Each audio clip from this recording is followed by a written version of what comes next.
In our last video, we talked about the ancient city Mesopotamia civilization, which is one of the civilizations of the first period among the 5 European periods.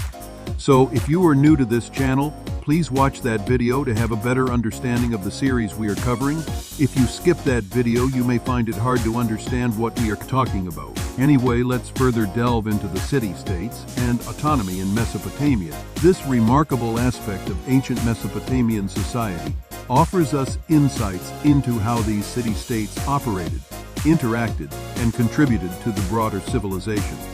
We will cover the following topics that bounded the different cities of Mesopotamia: geographical significance, rulers and power structures, economic foundations, cultural and religious aspects, interactions and diplomacy, conflict and war, and finally, the sad part: end of city-state autonomy. Geographical significance. Mesopotamia's geographical location between the Tigris and Euphrates rivers provided the foundation for its city-states. The rivers not only facilitated agriculture through irrigation, but also served as natural boundaries between these distinct political entities. Each city-state was nestled within its own territory, fostering both self-sufficiency and competition to rulers and power structures. At the heart of each city-state was a central ruler, often a king or monarch, who exercised both political and religious authority. The ruler's legitimacy often hinged on their role as a divine intermediary, connecting the mortal realm with the realm of the gods. This spiritual connection was reinforced by the presence of ziggurats, monumental temples that symbolized the city-state's link to the divine. Economic foundations. The city-states of Mesopotamia thrived on a diverse economic foundation. Agriculture was the backbone, with fertile soil and advanced irrigation techniques supporting bountiful harvests. Each city-state produced an array of goods, from textiles and pottery to metals and agricultural products. Trade networks were established, enabling the exchange of goods and ideas both within and beyond Mesopotamia. Cultural and religious aspects. Religion permeated every facet of life in Mesopotamia, and each city-state had its own patron deity.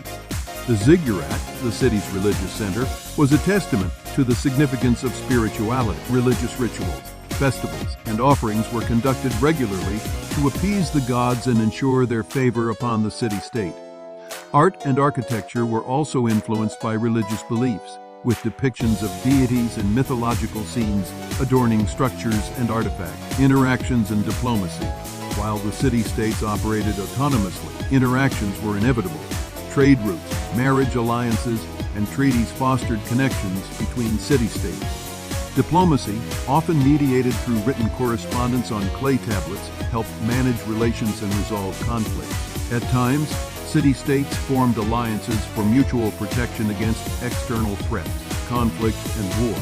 The autonomous nature of city-states often led to competition and, at times, conflict.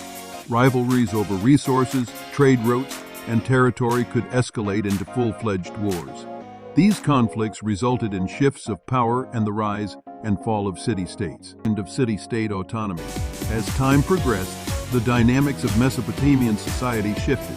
The emergence of powerful empires, such as the Akkadian, Babylonian, and Assyrian empires, marked the decline of city-state autonomy. These empires sought to exert control over the region, often through military conquest. In essence, the city-states of Mesopotamia exemplified a complex balance between autonomy and interaction.